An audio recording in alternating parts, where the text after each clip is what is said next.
It's true, the Harris interview did feel like a very special episode of Oprah, but instead of everybody getting a new car, everybody got an aneurysm. Joe Rogan is calling out Oprah and Michelle Obama for hypocritical speeches at the DNC. Watch. She's up there talking about income inequality. Like, hey, lady. Yeah, I know. You're rich as Like, how is that equal? And also, when Michelle Obama was saying, you know, I think she was saying her mother or grandmother was always suspicious of people who took more than they needed. Yes. Like, you are worth so much money. Take more than they need. The Obamas have 4 mansions. Greg Gutfeld and Joe Rogan just flipped the script on Oprah in a takedown so sharp it made headlines blank. With wit, fire, and zero fear, they tore through the glossy image and exposed what no one dared to say out loud.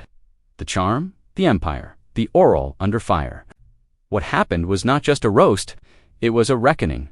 Oprah never saw coming, and now the entire narrative is unraveling in the most jaw-dropping way imaginable. She also brought us Dr. Oz and The Secret. We have to remember what this lady has done.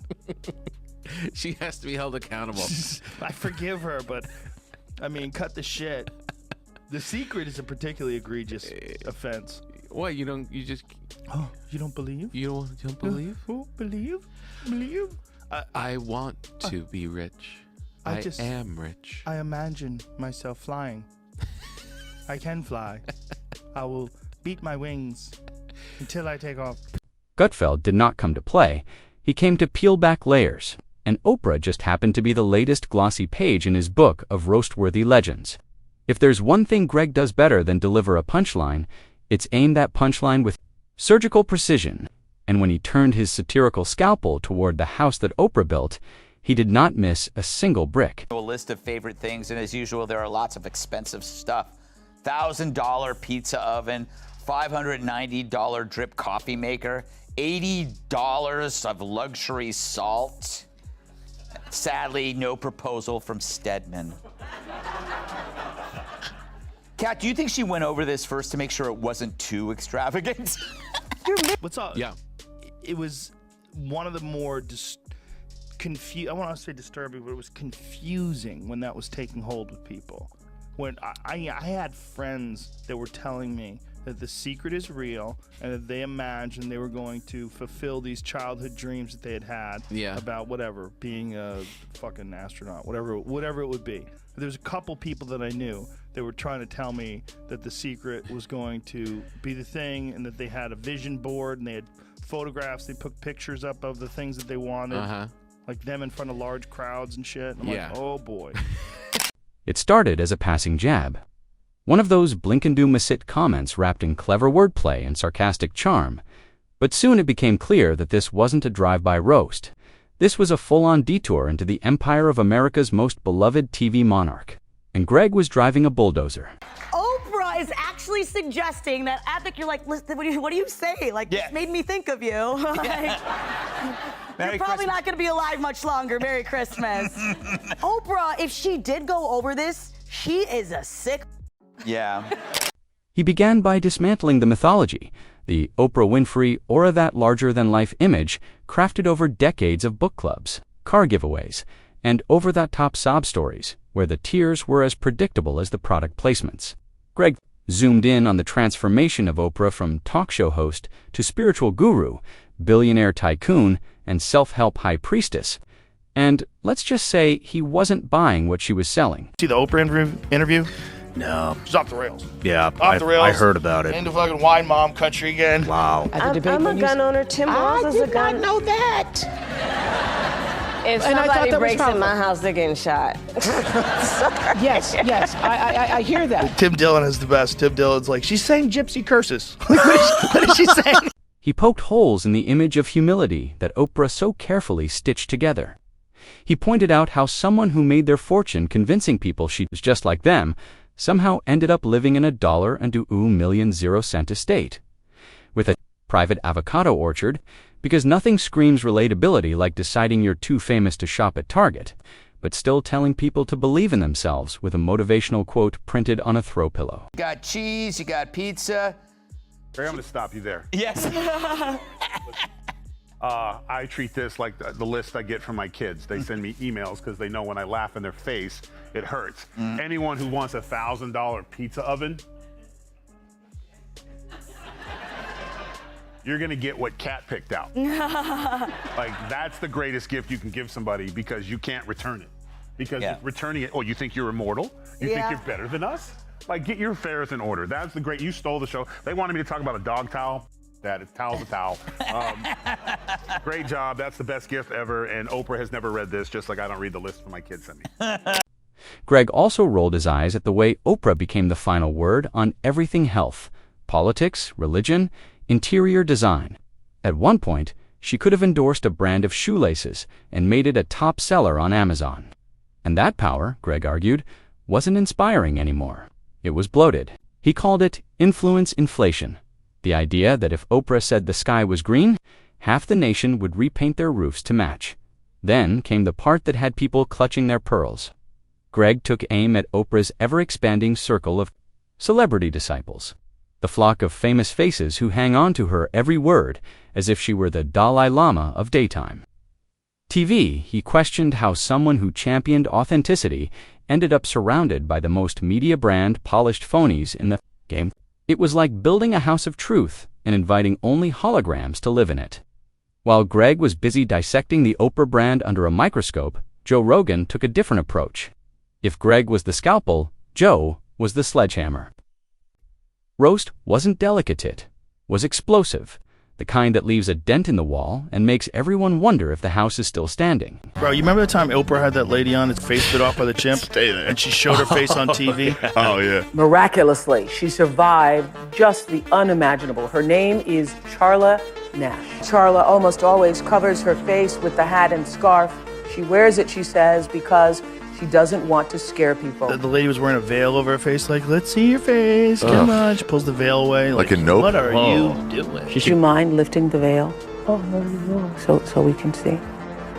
You could take the hat off. Oh, the hat comes off. Yep. Okay. Joe kicked things off by laughing at the level of worship Oprah receives. He joked about how people talk about her as if she invented kindness or was the first person to discover pain and healing. According to Joe, she's not Moses leading people. Out of Egypt, she's a talk show host who figured out how to monetize vulnerability. That's it. But the way she's revered, you'd think she was taking confessions and healing the blind. Then Joe brought up Oprah's most questionable moves, public endorsements, the wellness fads, the self-help circus that exploded under her watch. He ranted about how she turned pseudoscience into a brand and marketed enlightenment like it was a discount blender on Black Friday. To him, Oprah wasn't just an icon. She was a one-woman marketing machine dressed up as a messiah. He also drilled into the contradictions, how someone who preaches gratitude and humility ends up running a media empire that profits off trauma. How someone who talks about self-love on one hand platforms diet culture on the other. Joe argued that Oprah mastered the art of selling you your own insecurities, then selling you the cure, then writing a book about how she overcame it. And of course, Joe couldn't resist mentioning the sheer wealth of billions, the private jets, the land. The idea that someone who speaks to struggling moms about budgeting and balance is also commissioning custom marble bathtubs from rare European stone. It's the duality that drives Joe nuts. Be relatable, but not too relatable. Be successful, but not so successful that people start asking questions. You know, Michael, your list contains a can of beans, a used blanket, and a pillow found in a garbage can. Yes, and a stick with a bandana full of my belongings. Yes. That's all I want. That's all you want. That's all I want, Yeah. Santa. Yeah. I looked at this list, and you know what wasn't on there? Both Greg and Joe, in their own ways, cracked open a discussion many people were too hesitant to have. Because roasting Oprah is not like roasting your average celebrity. It's more like daring to throw a snowball at Mount Rushmore. You do it! And people act like you kicked a puppy. But Greg and Joe care. That's what makes them dangerous. That's what makes them funny. That's what makes them exactly the people to take on the queen of the couch. As their individual takedowns gained traction, the public began to split. Some hailed the roasts as long overdue. Others clutched their Oprah-endorsed pearls in horror. But no matter what side they were on, no one could ignore it. The veneer had been scratched, The golden halo tilted, and suddenly Oprah felt a little less untouchable. Joe kept pushing with his podcast audience, diving into the weird psychology of Oprah's audience. He questioned how a nation of grown adults could still treat a TV host like a sage. He mused about how modern culture turned successful people into oracles simply because they smile a lot and own a book club. His theory America didn't want a leader. It wanted a TV therapist with a shopping list, and Oprah filled that need with unmatched skill. Greg, meanwhile, leaned into the satire. He turned Oprah into a recurring theme, comparing her to political figures, tech, even cult leaders. He joked that if Oprah started her own country, half of Hollywood would apply for citizenship before the borders closed. And somewhere deep down, you know that joke was not far off. But Oprah sold it. I mean, she was one of the big ones, man. And she was all in. She was fucking 50 years old at the time. I mean, this is not a young woman who was selling this. How old is Oprah now? 75? 89? No, she just ran a marathon in 4 hours. They both called attention to how Oprah's empire became a self-perpetuating machine. She could cry on cue, sell the tissues, recommend the book that explains the crying, then invite the author on her network to talk about emotional intelligence. It was genius marketing, but at some point, it became a performance, a very profitable one. The funniest part? Greg and Joe were not mad at Oprah. They respected her business acumen. They admired the hustle. But what they dismantled was an idea that she was above critique, that somehow Oprah existed in a dimension beyond scrutiny, where everything she said should be framed and hung in a museum. They brought her back to earth, and the crash was loud. Their roasts weren't just jokes. They were commentaries on celebrity culture and how power, when wrapped in kindness and charisma, becomes harder to challenge. Oprah mastered the image of benevolence so completely that people forgot to ask questions. Greg and Joe just reminded the world that even the kindest billionaires are still billionaires. This was not about hate. This was not cancel culture. This was clarity with a punchline. This was two sharp voices asking why no one else ever poked the bear. And when they did, it was not a poke. It was a bonfire. Shortly after the Oscars, a 3.9 magnitude earthquake rocked L.A. The tremors were so powerful, Oprah's ass is still moving. Why would you laugh at that? That's fat shamers. Whether Oprah claps back or stays silent remains to be seen. But one thing is certain, the comedy duo just rewrote the way people talk about her. And something tells us this roast is far from over. And just when it seemed like the flames from that roast were starting to cool off, Joe Rogan tossed in a fresh log. Joe joked that if she ever accidentally said she liked broccoli on a Tuesday, grocery stores would sell out by Wednesday. He was fascinated by how Oprah's influence operated, like a mood ring for the country. If she said she was tired of clutter, minimalist living exploded. Right, which appears to be what Oprah's doing for Maui. It seems like she and The Rock just did that one video, and really, the people of Maui, they got screwed. I anticipate a letter to the show saying, The Rock donated $20 trillion to the fund, and then you're going to have to apologize. Oh, I will say I'm sorry immediately. It's like this thing in Maui happened, and then still talking about Maui. I am, because everyone just quickly moved on. No, that's a good point, too. That is a good point. It is a story that kind of just faded. So basically what you're hoping is at least she would have left them a pizza oven. Yeah. Right? Ashley, save this segment. I can't. If she felt like reconnecting with nature, suddenly everyone was out hugging trees and raising chickens in their backyards. Joe's point wasn't that these things were bad. It was that one person had too much sway over too many lives with too little accountability. It wasn't leadership. It was soft dictatorship disguised as self-help. Meanwhile, Greg Gutfeld took a more surgical route. Again, he turned his attention to how Oprah turned pain into profit. He pointed out that for someone so connected to human suffering, she had somehow monetized every form of it. Childhood trauma. There's a segment for that. Weight struggles. Here's a diet plan and a memoir. Marital problems.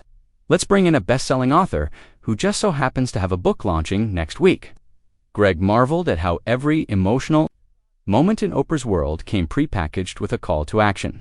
Watch this, read that by now. He joked that Oprah could interview a goldfish and somehow end the episode by selling an inspirational aquarium guide written by Dr. Phil. And that was the genius of it. She didn't just sell products, she sold catharsis, and she made billions doing it. Joe circled back by focusing on the mythology that Oprah's always right. The belief that she somehow exists in a wisdom bubble untouchable by criticism. He roasted how some celebrities treat her approval like the final step before canonization.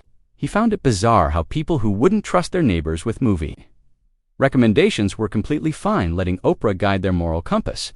That, to him, was where the line blurred between entertainer and influencer and where things got murky. What made both their roasts so effective was not the bitterness. There wasn't any. It was clarity framed with wit. They weren't trying to take Oprah down. They were trying to drag her down from the pedestal. She never seemed to want to leave. And the funniest part, she put herself up there by convincing everyone